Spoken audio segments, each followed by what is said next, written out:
Hello sir. Hello, एक सब minute हा. Disconnect हो गए। हा डिस्कनेक्ट हो गए हा सर। ते मी कनेक्ट करतोय, परत कनेक्ट करतोय, एक मिनिट.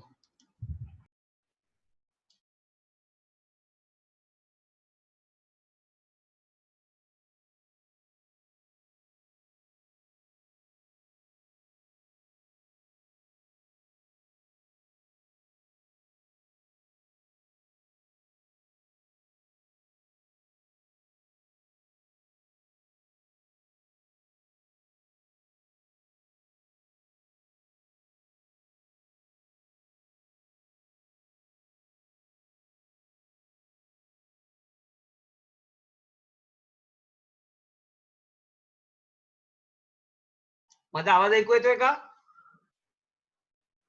हाँ माझा आवाज ऐकू येतोय? Yes, येतोय.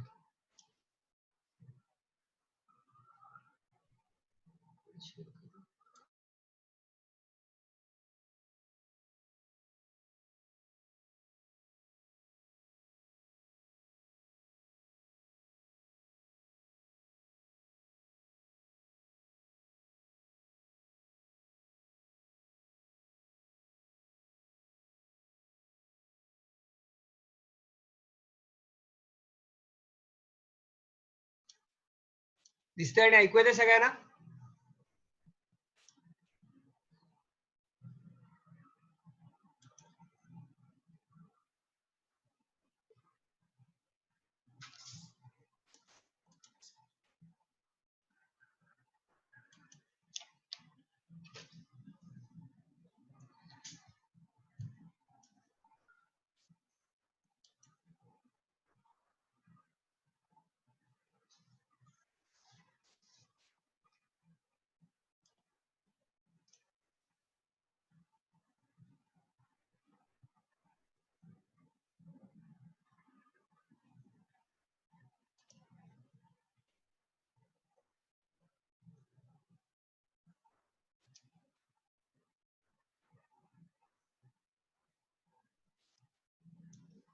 ओके, स्टार्ट करूया.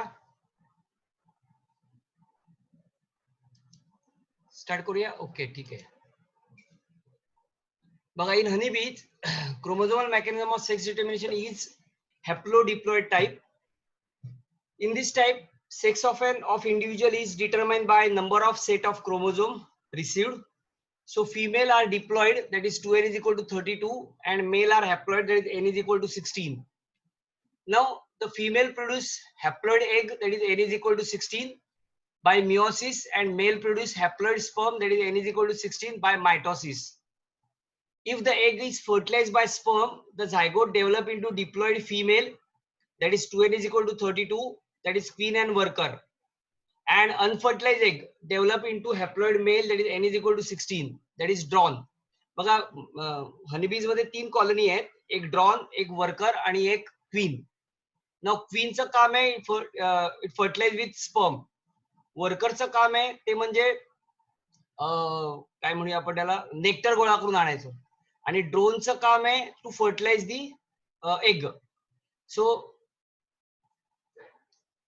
हनीबीची कॉलनी आहे. So now the diploid female get differentiated into either worker or queen depending on the food they consume during their development. So diploid larva which get royal jelly as food develop into queen, that is fertile female, and other develop into workers. म्हणजे जी royal jelly त्यांच्या pharynx मध्ये असते किंवा आपण सलावरी Gland मधनं बाहेर पडते, तर त्याला रॉयल जेली म्हणतात. या रॉयल जेलीवरती जर फीड झाले तर त्यापासून फिमेल तयार होते, आणि उरलेले जे काय आहेत त्यांचं कन्व्हर्जन स्टराईल फिमेल मध्ये होतं, म्हणजे वर्कर्स मध्ये होतं. So this is the very important mechanism of haplodiploid mechanism found in honeybees. So आपण 3 बघितले, sex determination in male, sorry human, sex determination in bird आणि सेक्स डिटर्मिनेशन इन हनीबीज. या तिघांमध्ये कोणाला काय डाऊट असेल तर प्लीज चॅट बॉक्स मध्ये आपला तुमचा मेसेज टाका, आणि नसेल तर नाही म्हणून सांगा. If you have any doubt किंवा तिन्ही सांगितलेलं कळलंय सगळ्यांना?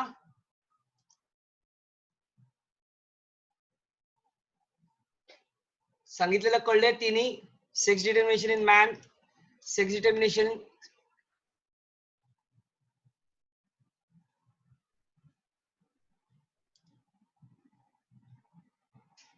okay. Explain again honeybees, drone and queen.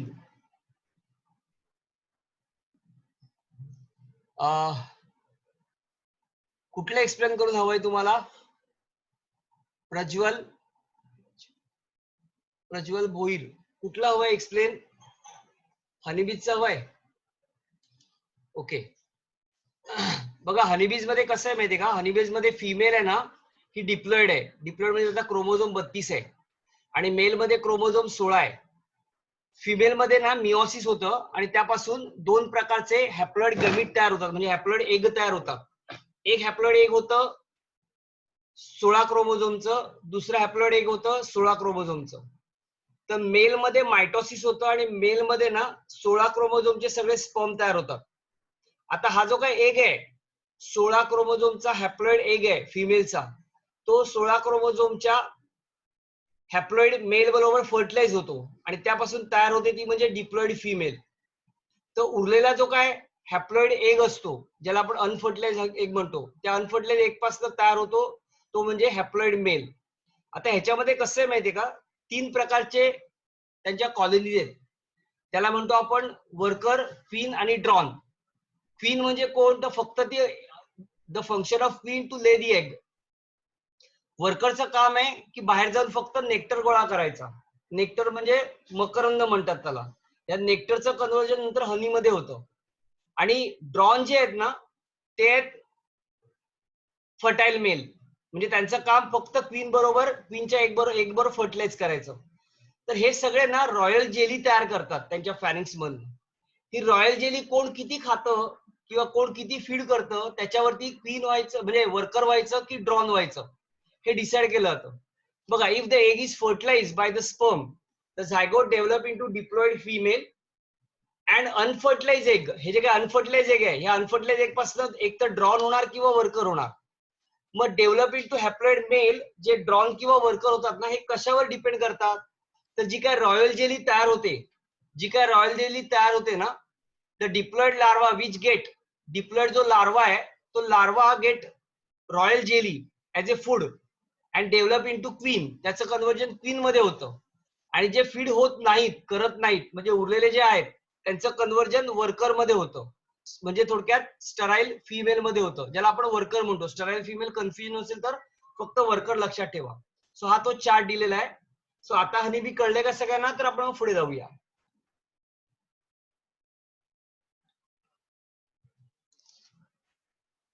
Sex determination सगळ्यांना कळलंय का, तर आपण पुढे जाऊ आता.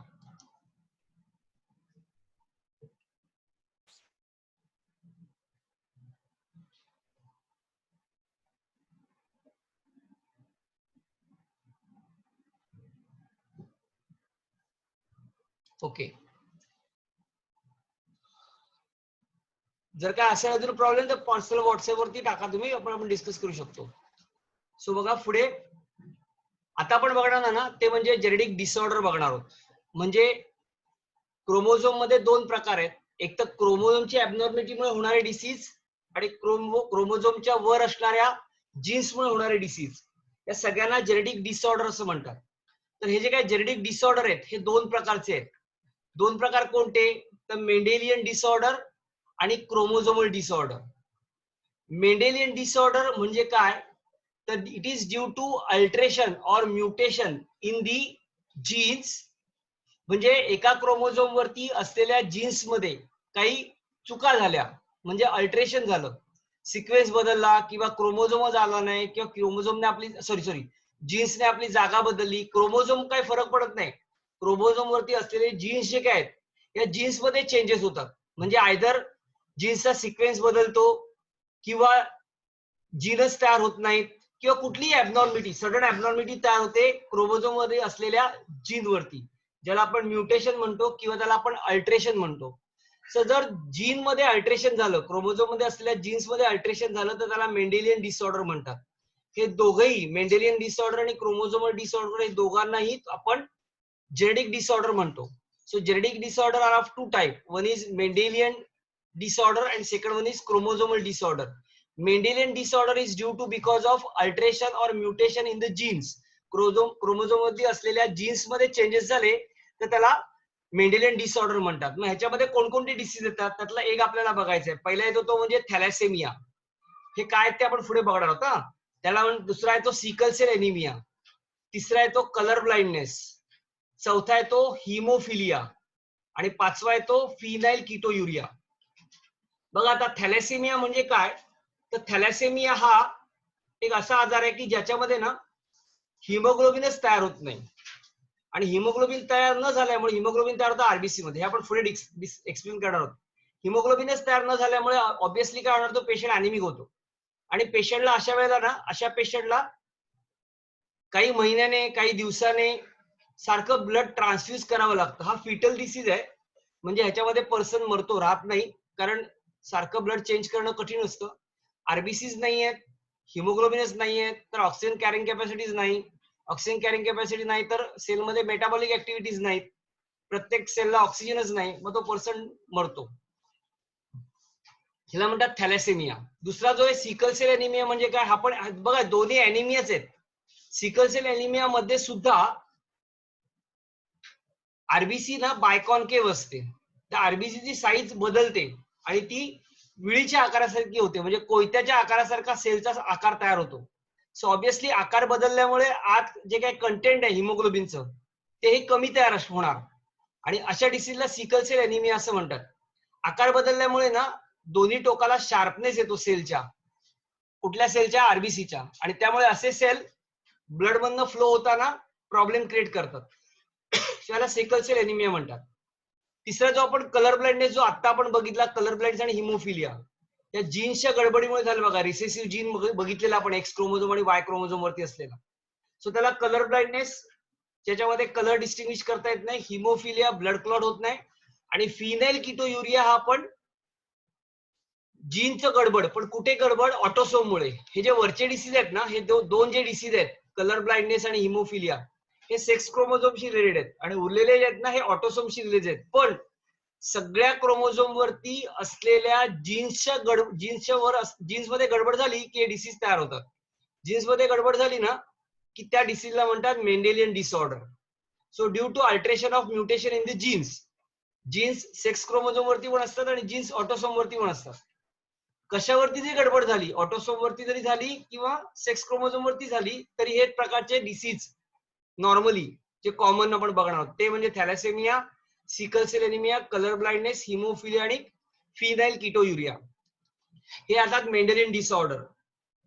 दुसरं जे आहे ना ते क्रोमोझोमल डिसऑर्डर आहे. इथं काय होतं माहितीये का, इथं अख्खाच्या अख्खा क्रोमोझोमच आपली जागा बदलतो, म्हणजे क्रोमोझोम मध्येच ऍबनॉर्मिटी होते. मग अशी क्रोमोझोम मधल्या जीन्स मध्ये चेंज होतो, म्हणजे क्रोमोझोम हलत नाही, पण इथं काय होतं माहितीये का, क्रोमोझोमच बदलतो. म्हणजे काय, तर अख्खाच्या अख्खा क्रोमोझोम कुठेतरी तुटेल आणि तुटलेला क्रोमोझोम दुसऱ्या क्रोमोझोम जाऊन चिकटतो, किंवा अख्खाच्या अख्खा क्रोमोझोमच उलटा फिरतो, म्हणजे एबीसीडी असेल तर तो सीडीएबी असं होणार, म्हणजे क्रोमोझोमच अख्खा फिरणार. इथं जेव्हा क्रोमोझोम मध्ये ऍबनॉर्मिटी होते तेव्हा त्याला म्हणतात क्रोमोझोमल डिसऑर्डर.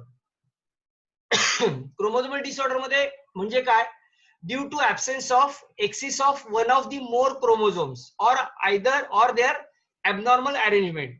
एक तर क्रोमोझोमची ऍबनॉर्मल अरेंजमेंट असेल किंवा ऍब्सेन्स और एक्सेस ऑफ वन और मोर क्रोमोझोम, म्हणजे एखादा क्रोमोझोमच ऍब्सेंट होतो किंवा एखादा क्रोमोझोम येऊन ऍडिशन चिकटतो. याचं बेस्ट एक्झाम्पल आहे ते म्हणजे डाऊन सिंड्रोम. ह्याच्यामध्ये कोणकोणते डिसीज येतात, तर ह्याच्यामध्ये डिसीज येतात ते म्हणजे डाऊन सिंड्रोम, ते आपण पुढे बघणार आहोत काय ते. दुसरा येतो टर्नर सिंड्रोम, हे पण आपण बघणार आहोत, आणि तिसरा येतो तो क्लाइनफिल्टर सिंड्रोम. तर आपण मेंडेलियन डिसऑर्डरचं एक एक्झाम्पल बघायचंय, थॅलेसेमिया, आणि क्रोमोझोमल डिसऑर्डरचे हे तिन्ही एक्झाम्पल बघायचे, ते म्हणजे डाऊन सिंड्रोम, टर्नर सिंड्रोम आणि क्लाइनफिल्टर सिंड्रोम. दोघांनाही सगळ्यांना कळलंय का क्रोमोझोमल डिसऑर्डर आणि मेंडेलियन डिसऑर्डर मधला फरक? Everyone get understood?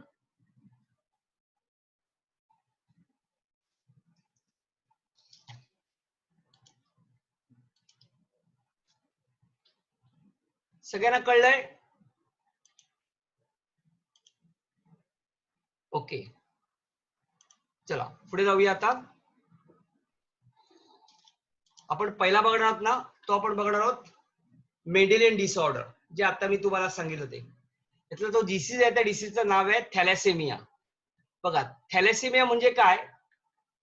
Now what is exactly thalassaemia? Now मगाशी सांगितलं thalassaemia is a autosomal inherited recessive disease. म्हणजे हा ऑटोसोम मध्ये असलेल्या जीन्सच्या गडबडीमुळे होणारा डिसीज आहे, जो रिसेसिव्ह जीन असतो, जो इनहेरिटेड होतो. ऍक्च्युली ना हिमोग्लोबिन आहे, हिमोग्लोबिन आरबीसी मध्ये असतं. हे सगळं रिलीज करतं, सिक्रेट करतं कोण माहितीये का? आरबीसी सॉरी जीन्स तयार करतात. So haemoglobin molecule is made up of 4 polypeptide chain. हिमोग्लोबिनचा एक मॉलिक्यूल 4 पॉलिपेप्टाइड चेनने बनलेला असतो. त्यातल्या 2 चेनला म्हणतात 2 अल्फा चेन आणि 2 ला म्हणतात 2 बीटा चेन. तर 2 अल्फा चेन आणि 2 बीटा चेन मिळून 4 पॉलिपेप्टाइड चेन तयार होतात. 2 alpha chain, that is alpha A and 2 beta B. 2 alpha A and 2 beta B किंवा आपण 2 alpha chain आणि beta chain म्हणूया. Now synthesis of alpha chains are controlled by, म्हणजे alpha chain ना हे कंट्रोल कोण करतं? Control by 2 closely gene called HBA1 and HBA2. म्हणजे HBA1 आणि HBA2 हे दोन जीन्स हे 16 नंबरच्या क्रोमोझोम वरती असतात. आणि हे दोन जीन कोणते कोणते? HBA1 आणि HBA2 हे दोन जीन जे 16 क्रोमोझोम वरती असतात ना, ते alpha chain, alpha polypeptide, alpha haemoglobin तयार करतात. तर उरलेले जे दोन आहेत, that is called as HBB. Okay, हे 11व्या क्रोमोझोम वरती असतात. परत सांगतो मी, हिमोग्लोबिन तयार होण्यासाठी ना 4 हिमोग्लोबिन जे चेन आहे, हिमोग्लोबिन मॉलिक्यूल आहे ना, हा 4 पॉलिपेप्टाइडच्या चेनचा बनलेला असतो. त्यातले 2 अल्फा चेन आहेत आणि 2 बीटा चेन आहेत. हे जे 2 अल्फा चेन आहेत हे कोण तयार करतं? तर हे तयार करणारे जे जीन्स आहेत त्याचं नाव आहे HBA1 आणि HBA2. हे 16व्या नंबरच्या क्रोमोझोम वरती असतात. तर दुसरा जो बीटा चेन आहे ना, हा बीटा चेन तयार करण्यासाठी असलेला जो क्रोमोझोम आहे तो सिंगलच क्रोमोझोम आहे, जीन आहे, त्याला म्हणतात HBB. हा 11व्या क्रोमोझोम वरती असतो. म्हणजे थोडक्यात अल्फा चेन, 2 अल्फा चेन तयार करणारा जीन 16व्या वरती असतो आणि 2 बीटा जीन तयार करणारा जीन, 2 बीटा चेन तयार करणारा जीन 11व्या नंबर वरती असतो. आता ह्या जीन्स मध्ये ऍबनॉर्मिटी क्रिएट झाली किंवा हे जीन्स सिंथेसाइज करायला लागले नाहीत, काय? हिमोग्लोबिन. तर हिमोग्लोबिनची डेफिशियन्सी येते आणि त्याला म्हणतात thalassaemia. So depending upon which the chain of haemoglobin is affected, कुठल्या प्रकारचा चेन अफेक्ट झाली आहे, 16व्या नंबर वरती असलेल्या 16व्या नंबरच्या क्रोमोझोम वरती असलेले जीन अफेक्ट झालेत की 11व्या नंबरवर असलेल्या 11व्या क्रोमोझोम वर असलेला जीन अफेक्ट झालाय, याच्यावरनं त्याला अल्फा थॅलेसेमिया किंवा बीटा थॅलेसेमिया असं म्हणतात. जर 16व्या नंबरच्या क्रोमोझोम वरती जीन अफेक्ट झालेले असतील तर त्याला येणार अल्फा थॅलेसेमिया, कारण 16व्या नंबरचा क्रोमोझोम वरती असलेले जीन अल्फा हिमोग्लोबिन तयार करतो. आणि हेच जर 11व्या नंबरच्या क्रोमोझोम वरती असलेले जीन अफेक्ट झाले तर त्याला बीटा थॅलेसेमिया असं म्हणतात. So it is cause due to deletion. आता हे कशामुळे होतं? It is due to deletion or mutation of gene. म्हणजे काय? तर तो जीनच तिकडनं निघून जातो म्युटेशनमुळे. Which code of alpha A and beta B globin chain that results in the abnormal synthesis of haemoglobin. आणि त्यामुळे हिमोग्लोबिनचं सिंथेसिस हे ॲबनॉर्मल होतं. So thalassaemia person show symptoms like anaemia. Obviously जर हिमोग्लोबिन नाही त्याला ॲनिमिया होणार. पेल येलो स्किन, कारण त्याची स्किन जी आहे ती पेल, म्हणजे थोडक्यात ह्याच्यासारखी काय म्हणतात आपलं हेपेटायटिस सारखं होणार. Change in size and shape of RBC, आरबीसीचा शेप चेंज होतो. Slow growth and development, growth आणि डेव्हलपमेंट स्लो होते. आणि डार्क युरिन. न हे सर्वात मेजर सिम्पटम्स आहेत. त्याच्यावरती काय म्हणू त्याला आपण उपाय एकच आहे, that is called as massive blood transfusion is needed to this patient. अशा पेशंटला औषध नाहीये, फक्त एकच उपाय आहे, त्याचं ब्लड ट्रान्सफ्यूज करायचं. सारखं ब्लडचं ट्रान्सफ्युजन करावं लागतं, म्हणजे त्याचं ब्लड काढून चांगलं ब्लड कोणाचं तरी द्यायचं असतं. सो thalassaemia differs from sickle cell anaemia. दोघांमध्ये फरक आहे. The former is qualitative problem of synthesis of few globin molecules while the latter is an incorrectly function of globin. दोघांमध्ये फरक असा आहे की एकामध्ये हिमोग्लोबिनच तयार होत नाही आणि दुसऱ्यामध्ये हिमोग्लोबिन तयार होतं, पण ते एकदम कमी प्रमाणात होतं. सो एकाला म्हणतात थॅलेसेमिया, दुसऱ्याला म्हणतात sickle cell anaemia. So sickle cell anaemia thalassaemia सगळ्यांना कळलाय का? काही सांगायला पाहिजे परत? थॅलेसेमिया सगळ्यांना कळलाय? सगळ्यांच्या लक्षात येतंय thalassaemia? If it is yes, please mail box मध्ये यस नो काहीतरी तुमच्या कमेंट्स टाका. समजलं? चॅट बॉक्स मध्ये.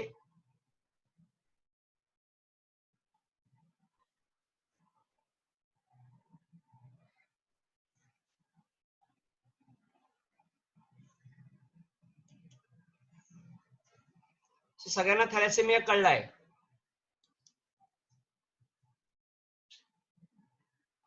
ओके. एकत्र सगळं मिक्स होईल. आता आपण इकडे थांबू. हा जो टॉपिक आहे याचा जरा काय म्हणूया त्याला आपण, घरी एकदा तुमच्याकडे ते पीडीएफ फाईल असेल ती जरा वाचा एकदा, आणि मग पुढचे 2 डिसीज आहेत बघायचे आपल्याला. 3 डिसीज, एक म्हणजे डाऊन सिंड्रोम, टर्नर सिंड्रोम आणि क्लाइनफिल्टर सिंड्रोम. उद्या लेक्चरला बसताना तुम्ही वही घेऊन आलातच असाल नो डाऊट. वही आणि पेन घेऊन बसायचंय आणि लिहून घ्यायचंय. बघा याचा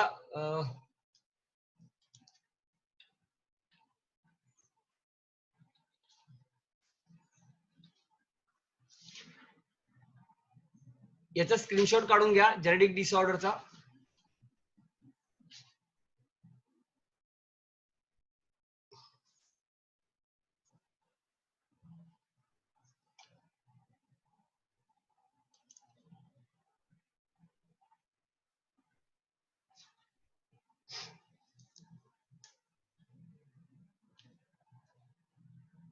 हा काढल्यानंतर हे मेंडेलियन डिसऑर्डरचा हा स्क्रीनशॉट काढून घ्या.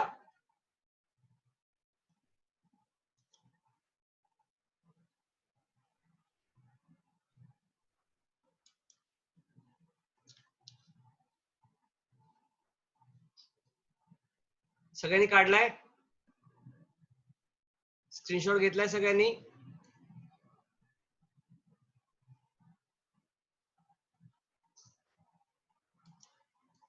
ओके. त्याच्यानंतर क्रोमोझोमल डिसऑर्डरचा स्क्रीनशॉट काढून घ्या. उद्या आपल्याला लागणार आहे. हा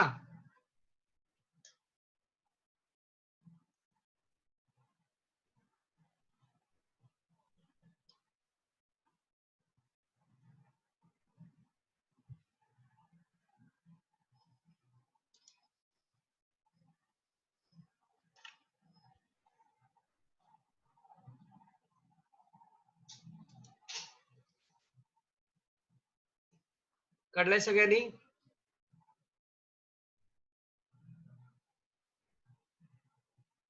सगळ्यांनी स्क्रीनशॉट काढलाय?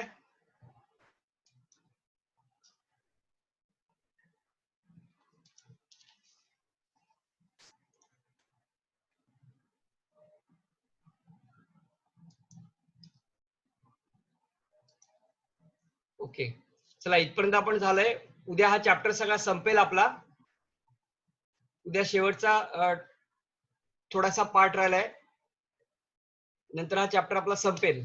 मग मी उद्यासाठी एक्सरसाइज देईन. ते झालं की तो एक्सरसाइज तुम्ही सोडवायचा आहे. तो सोडवण्यासाठी तुमच्याकडे पीडीएफ फाईल आहे, तो बघून तुमच्या उद्या मी सांगेन काय करायचं तुम्हाला ते. ओके. सो आपण आता इथे मीटिंग थांबूया, लेक्चर थांबू. उद्या आपण सकाळी लेक्चर, तर सकाळी उद्या आपण, मी तुम्हाला सरांना लिंक पाठवून देईन. सर तुम्हाला लिंक पाठवतील. सो उद्या आपण पुढचा लेक्चर कंटिन्यू करू. ओके. सो चला थांबू आपण इकडे, एंड करूया मीटिंग.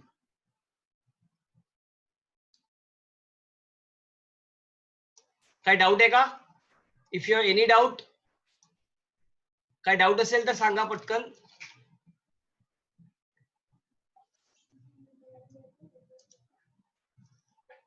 काय डाऊट असेल तर सांगा.